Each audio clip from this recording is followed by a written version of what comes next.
Welcome to What's New in Minerals for 2022. This is part 2 following Jeff Scoville. I'm John Betts, and I am covering the world and the northeast of the U.S. Mark Jacobson will cover Colorado. Ray McDougall will cover Canada, and we'll all sort of fill in for anything we've seen for the past year. I want to extend special thanks to Jordy Fabre, especially because he contributed so much to this presentation. Also to Dan Weinrich, Rob Levinsky, the amazing diggers Patrick Gunderson and Herb Hyder, Mike Paletta, the miners John Whitney, Paul Panett, Chris Stefano as collectors, and Neil Lepescu, and Russ Benke.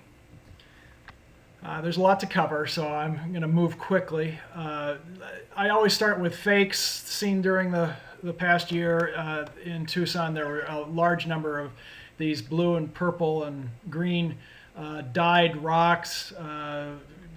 People might be easily fooled to think that they were azurite and malachite, but they were clearly just, it looked like gossan that's been dyed various colors. The big news in publishing is that the new Franklin Sterling Hill book, 3 volumes, huge book, on the minerals of the Franklin Ogdensburg district.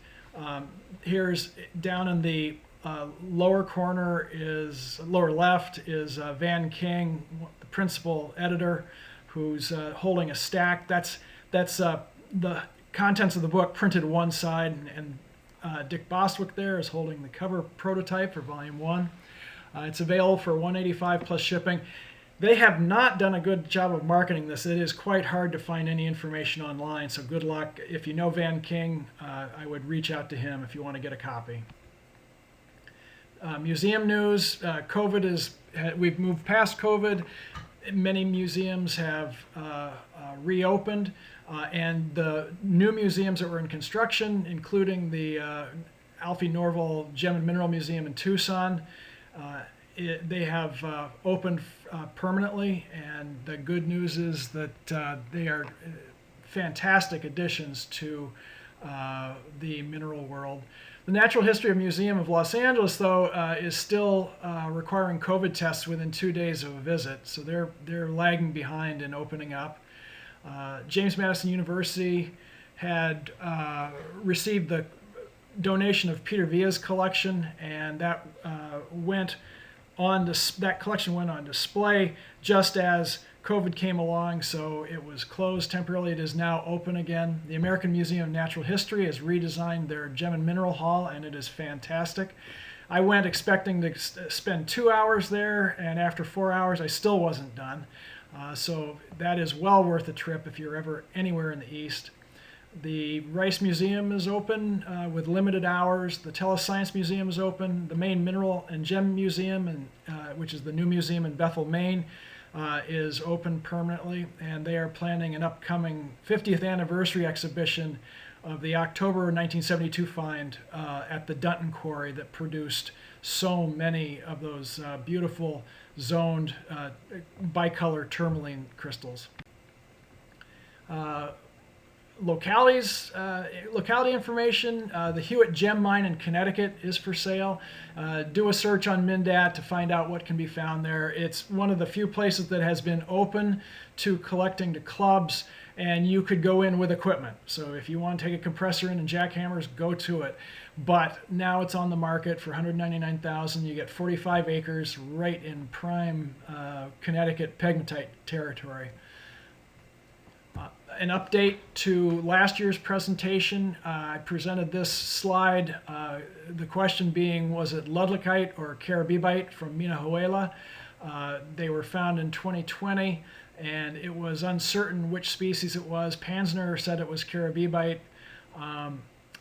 We now know that testing at the University of Arizona has confirmed it is in fact ludlicite. This is a 6 centimeter specimen that you can see up close the sort of the fibrous structure of this orange ludlicite, and it has a bright orange, light, sort of almost yellowish orange chatoyancy in strong light. Here's another specimen, 5 centimeters high, and in this case the ludlicite is in gypsum. And you can see the gypsum reflections off the gypsum on the right-hand photo.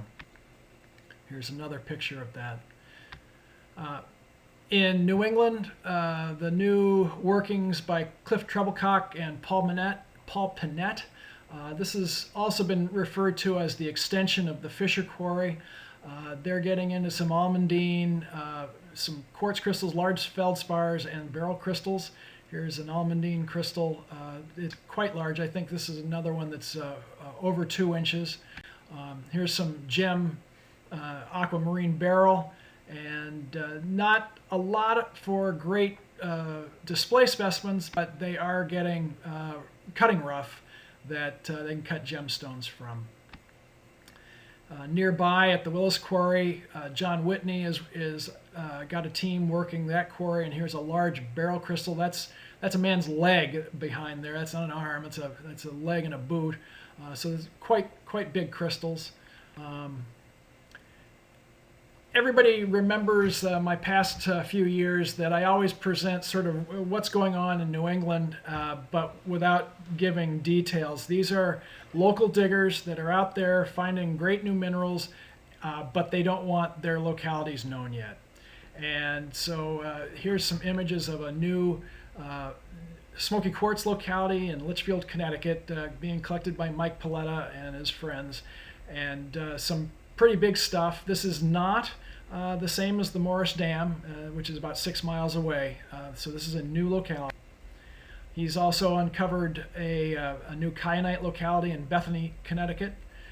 Nice deep blue color. I apologize for the quality of the photos. These are screen captures off of a video taken from a phone, and so it's about the best I've got.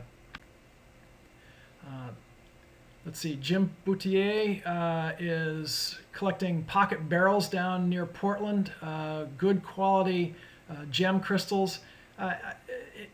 These are reminiscent of the ones I've seen from Haddam, but he's posted a few of them on the New England Mineral Collectors group on Facebook, and they are noteworthy. In Tucson this year, we're going to go sort of geographic areas.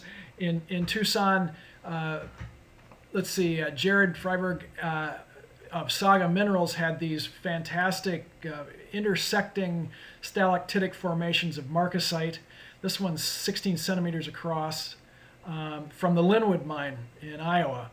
And when he first met with the miner, they were he was clipping them to make the alphabet or to make numbers. You can see the number 7 up on the top center, and they had quite a few. He had to convince the miner not to trim them anymore and to keep them together. And he had quite a few. These sold very quickly, and if you weren't there in the first days, you lost out. This is the one that I got. It's also 16 centimeters across. The longest stalactitic formation is 145 millimeters or 14 centimeters long. Also in Tucson, there was a lot of confusion. There was a room of fluorite from Lead Hill, Hardin County, Illinois, and many people mistook that to be the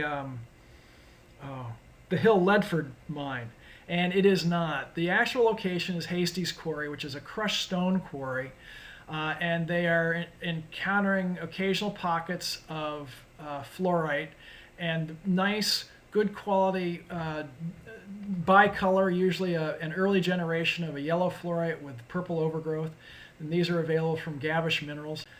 And here's another one.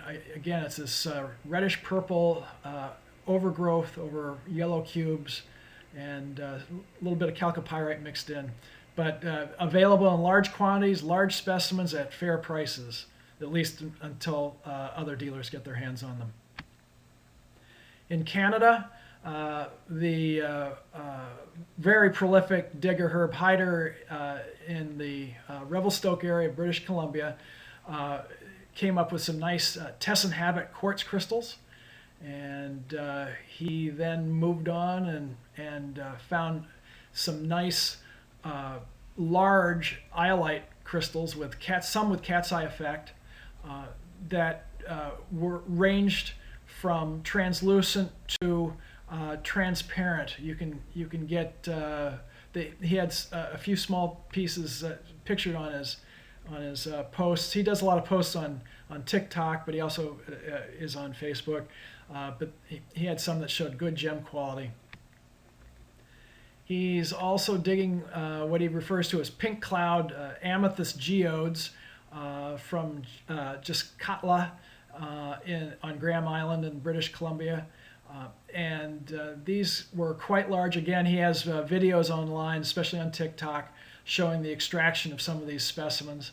The specimen on the upper right looks like it has overgrowth of calcite in there, but very cool, and fairly large cavities or geodes.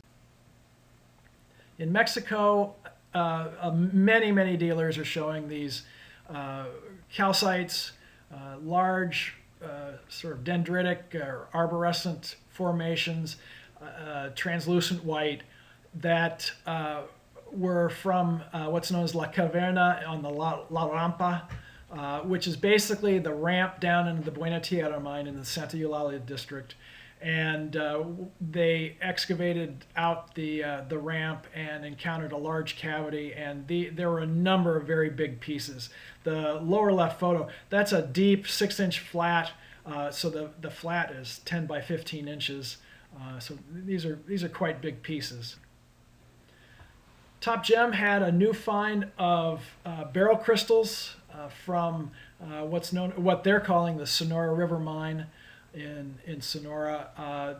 You would swear this was anywhere up in Maine or Connecticut. These were blue barrel crystals running through a white spar that were quite large specimens. They were obviously available in a wide range of sizes, but the one in the upper right is 11.5 centimeters high. Dennis Beals, Extel, had these barites from the volcano vein of San Diego mine in Chihuahua. Again, double-sided plates, nice, lustrous, yellowish gray crystals, and reasonably priced. Milpias mine is through, but Valenzuela's Minerals had a number of polished chrysocolla specimens that are quite pretty. They polish off the top surface, and where the white cavities don't get polished, they leave that in there for contrast, and very attractive in a wide variety of sizes, though again this is done, so we won't be able to get any more. Who knows how long or what supply they have available of these. Rancho Jacalito, nearby to Milpias, had these shattuckite with what was being described as ahoite, but it's unclear that they've actually tested them to say that they're ahoite. From what I've heard, they called them ahoite based on the acicular habit. But I have personally collected chrysocolla from Morenci mine in that habit, and there are certainly many other examples of chrysocolla in that habit. So I don't think that you can make an identification based solely on the way the crystals formed. In a location only described as Guanajuato, Mexico, there are actually 2 locations of highlight opal that showed up in Tucson, but the Guanajuato locality had this wonderful, these are water clear, you can't get the sense of depth from the photograph, but these are water clear globular formations of colorless highlight opal. The specimen's 5 centimeters across, and they form these rounded shapes to 18 millimeters. Here's a close-up of the same specimen. And they're highly fluorescent under both long-wave and short-wave illumination. New species for Mexico and for Minahuela is thylacite, or tillicite as some people say, which is a calcium magnesium arsenate. This specimen's 32 millimeters across, and the thylacite are these again, botryoidal, rounded, transparent formations that they've been tested and definitely confirmed as thylacite by the University of Arizona. In moving to South America, in Bolivia, at the Cami mine, siderite and quartz with some ferberite mixed in. This is a 66 millimeter specimen that was offered by Luis Burillo. This is a Neil Lepescu photograph, so I assume Neil now owns the specimen. In Tucson this year, big specimens, large, up in excess of 40 centimeters of Vivianite crystals from the Cabeça de Cachorro claim in Brazil. These have been around for at least 5 years. You can go back in Mindat and see photographs, but not in the quantity of this year and not to the level of preparation this year. Many of them have beautiful transparent green crystals, and you can see sort of to the left on the matrix are smaller green ludlamite crystals. This was a huge piece, probably 30 centimeters across, I would think. These, and again, you can see the ludlamite are the smaller crystals covering the matrix in the lower center. Peru, new find of rhodochrosite with, there's a little quartz mixed in, and there's sphalerite on the rear end that Jordi Fabre was able to find. This specimen is 7.5 centimeters high. This is 6.7 centimeters across. Cristofano out of the Miage Glacier, Monte Bianco, Italy, got this copper-rich chabazite with a rich blue color. Wonderful thumbnail specimen, 2.5 centimeters across. Came out a few years ago, but not many of them around, and not many of them are illustrated. So I thought I'd share it just to show what's out there. This was found about a year ago. These are Romanechite dendritic formations with goethite, but they were available in quantity in Tucson and in Munich this year, and they were featured in one of the magazines in Europe. I didn't actually get the what the magazine was. I apologize for that. But there are a number of good specimens. Here's a close-up of one.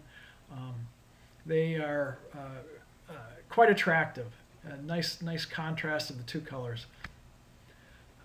Out of Trepča in Kosovo were these large belangerite specimens that were at least 15 centimeters high in these fibrous mats that were available there were quite a few of them, though.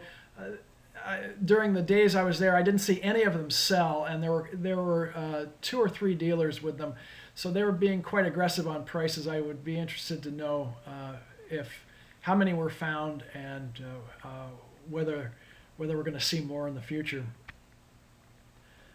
Also have Trepča from the Stonturge mine is bornonite on pyrite with sphalerite. This is a 25 millimeter crystal by 23 millimeter that Jordi Fabre had found in 2020, but beautiful big crystals. Very, very, very nice piece. This is a piece that a dealer in Tucson had, which I can't get any verification or even find the locality information out there. I've just based on what the label that the dealer had. It's from Azant, Turkey. So there's hope that we're going to see quite a few more of these as more work is done. Keep your eyes out. Also in Turkey at the Hisarcik mine, Jordi Fabre came up with specimens of hydroborosite with colorless celestine mixed in. This is an 11.7 centimeter specimen. The orange-brown is a spheroidal calcite. Here's an up-close of the hydroborosite. At the Aladag mine in Turkey were blue-green smithsonites that Jordi Fabre had. It's a new locality. The specimen's 12 centimeters high, and interesting zones. It looks like there may be some sequential layered growth, and there may be separation between the layers causing that white pattern, or maybe there are inclusions. It's rather unusual. It's not unlike what you sometimes see from the botryoidal fluorite out of India, that they eventually fill with oil and wax or paraffin to conceal. But these are not altered. I'm just saying that the same sort of formation where you have a hole that penetrates the layers of the mineral.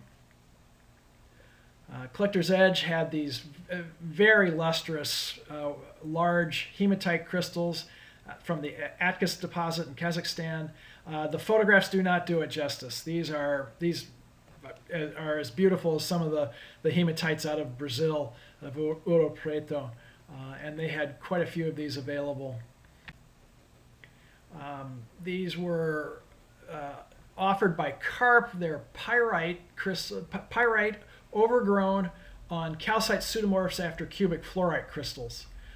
These are fairly large pieces. This is probably a 15 centimeter across specimen, and you can see here this is also about the same size. That there's sort of selective growth of the pyrite overgrowth.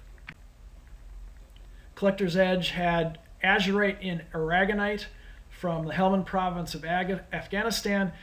No further details on the locality. And again, I suspect this is just in the early days of collecting. But these are transparent, colorless aragonite crystals with blue azurite inclusions. There's nothing new about brucite from the Killa district in Pakistan, but we are now, almost all of them were just the specimens that came out before were just brucite without the matrix, and now they're coming out on green matrix that is being guessed at as garnierite. A number of dealers had these. Webb Minerals had them. Minerals for You had them. They were scattered around, and they've been at various shows. So they're starting to make it to the market, but we really need somebody to actually confirm whether they are in fact garnierite. It's a good guess of garnierite, but they don't. They have. There's still a question mark on the labels that I've seen. Now, this was about 2 years ago. There was this blue beryl found from northern Pakistan. I won't even try to pronounce the locality. The analysis was done, though, and it was published last year by George Rossman that it's confirmed it's between 1.5 to 2.3 weight percent cesium, and it's being offered as a cesium-rich blue beryl, and good sizable crystals. The crystal on the right is probably 8 centimeters across the termination. So it's nice stuff with the prism faces are composed of lots of parallel smaller crystal faces. Cristofano got this twinned rhodochrosite on fluorite and muscovite. The only locality given was Balochi in the Gilgit-Skardu area of Pakistan. These were first introduced in Denver 2021. This is Chris's specimen that he got, again, another thumbnail, 25 millimeters high. Rob Levinsky had another one this is on a feldspar crystal that's 12.5 centimeters high, and again this flattened habit is attributed to twinning. Very, very pretty pieces, and a good new addition of rhodochrosite from Pakistan. In Bu Nahas mine in Morocco were found some pyrite crystals over barite crystals. This is two views of a 10.5 centimeter specimen. the largest barite that I've been able to find. In this case, the largest crystal is 8.7 centimeters high. These were found in July of 2020, but are showing up in Munich last year in fairly large specimens. Jordy also had a new mushroom. Well, there's nothing new about mushroom habit, but he had the new Beni Bouzra, Morocco locality is producing mushroom habit tourmalines, elbaite or rubellite tourmalines. These are 3.2 centimeters high. This is, again, two views of the same specimen. And here's a larger specimen that's 7.2 centimeters across. The left-hand photo is looking down on the right-hand photo. So that's sort of, you get a sense of the three-faced pyramidal terminations that are underlying it. So these are not unlike the ones from Burma that came out a few years ago, that they have an early growth, early generation of schorl that the rubellite grew upon. The Beni Bouzra location in Morocco is also producing just typical prismatic rubellite crystals on various microcline feldspar matrix. The one on the right says it's on albite. I don't know that anybody actually looked, but clearly the one in the center of the left photo is on microcline. Here's one on quartz from the same locality. Wide variety of them available. And I have some other pictures of other Morocco tourmalines coming up. Chlorapatite on ferroactinolite with microcline from Imichil in Morocco. This is the first report of chlorapatite from the locality. The specimen is 4.7 centimeters across. The chlorapatite is pale yellow transparent crystals, so you can see the crystal going across nearly horizontal as a sort of a pale yellow transparent with the ferroactinolite running through it. There were many specimens of that listed on Jordy's site and also the FMF site. So this is back to Beni Bouzra, in Morocco. This is non-rubellite. This is just a typical elbaite. It's a yellow, brown, or olive green to brown color with dark terminations. And here's one that's got dark bases with purple terminations from the same locality. So this is really producing some stunning pieces. I'd trim this one a little bit, but nice stuff. I'm not sure how new these are, but I don't see them listed anywhere, so I'm putting them out there. These first were thought to be Spinel specimens, but then they realized that these actually corundum crystals, or ruby pseudomorphs after Spinel crystals. The specimen is 6.5 centimeters across. This is two views of the same specimen. There's a little bit of a pale blue, I assume calcite matrix deep in the crevices between the pseudomorphs. But they fluoresce a dark red under ultraviolet illumination, and they are definitely corundum. Going down to Africa, further in the south, in the Democratic Republic of Congo, in Rubia, North Kivu province, wide variety of bicolored tourmalines. These are elbaites, 7.8 centimeters high. Again, two views of the same specimen. And there's a lot of these out there from a lot of dealers. These are from Jordy Fabre. This one is two views of a 6.3 centimeter specimen, but they were in no shortage. There are specimens that are labeled, these are labeled as from Goma, not from Rubea. It appears that Goma may not be the valid location. Goma is the town nearest the diggings, but it seems to be doubtful that the tourmalines actually came from Goma. Here are more examples. I put it up there as Goma just because that's what other people have on the labels, but I think it's Rubaya. The Natola mine in Minduli in the Republic of Congo, not to be confused with the Democratic Republic of Congo, were mimetite and mimetite and dioptase with minor willemite that only becomes apparent when you put it under ultraviolet and the willemite fluoresces. This is a 10 centimeter specimen. There are a few of these available, and I'm hearing from Tomek at Spirifer Minerals that no more have been found, so a fairly limited find. Jordi Fabre came up with these nice chalcocite specimens from Mapasa mines in Minduli, Republic of Congo. This is a 5.2 centimeter specimen.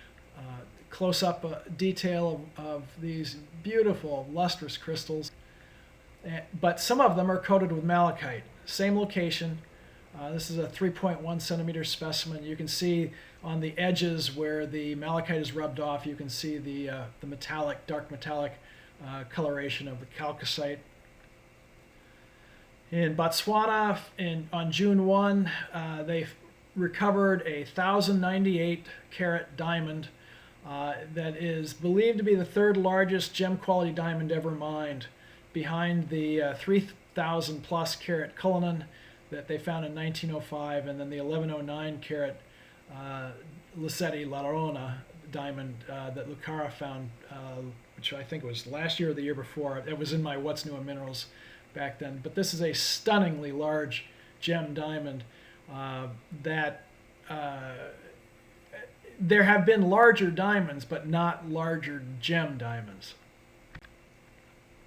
Here was an oddity that were offered in, I believe, Tucson this year. These are agates sculpted by windblown sand, and the differential hardness of the banded agate eroded differently and produced these bizarre formations that some of them, which I'm not illustrating here, were fairly phallic and rather rude looking, but for agate collectors, these are pretty neat. Fairly large, I'd say up to maybe 10 centimeters, though most of them were down in the 5 to 8 centimeter length. Vizellite from Dongchuan is not new in China, but this is a killer piece that really elevates the species that Dan Weinrich obtained. It is a really, really beautiful specimen, 4 centimeters high, very well developed Vizellite.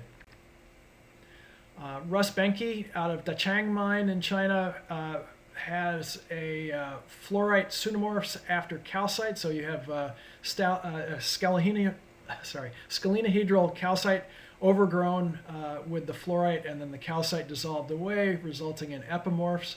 The specimen's 13.5 centimeters across. The Shijiangshan mine in Inner Mongolia, China, is producing some amazing specimens of some amazing species. This place really has, as it gets developed, is going to be a wonderful, wonderful place to collect. If you want to collect just a single locality, this is a good place to start.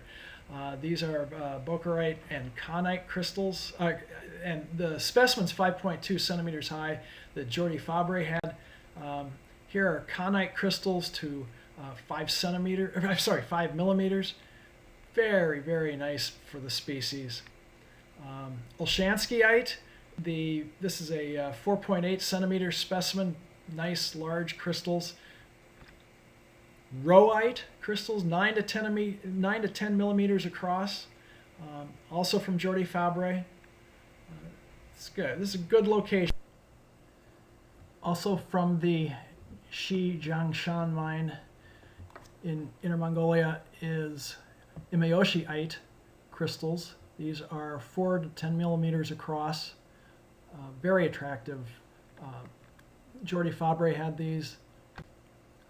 Here's Imeoshiite from the same locality with Bulfontainite, which is the spherical pinkish tan colored.